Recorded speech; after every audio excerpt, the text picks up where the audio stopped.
Hello, magandang buhay mga mamshi. Ito na naman ako mag-share ng mga lutuing Chinese dito sa Hong Kong, no? So, ito po ang ating whole chicken na i-steam.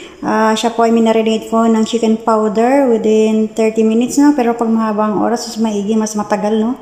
Mas matagal, mas masarap. So, at nilagyan natin siya ng ginger sa loob ng chat niya bago natin siya i-steam. And then, steam for 25 minutes to 30 minutes. So, ayan naman po ang ating beef na mince na nilagyan siya ng minced din na tomato at mixed beans, no? Yung ating mixed beans ay mix ng corn, green peas at ang chopped na carrots. So ayan po ang ating beef mince, no, na recipe tonight. At yan po ay galing po sa baba kila Arlene. Binigay lang po nila dito yan sa amin. So dalawa lang po ang niluto ko today. Ang steamed chicken at ang stir fry broccoli. So ito na po yung ating broccoli na paborito ng aking mga alaga.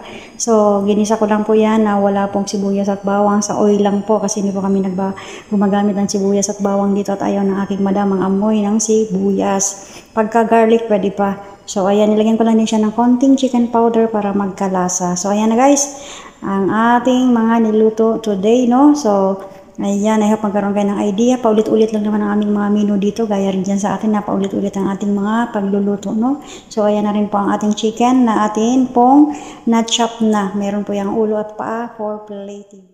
Thank you for watching guys. Have a nice day. God bless us all. And please don't forget to follow, like, and share my video. Thank you.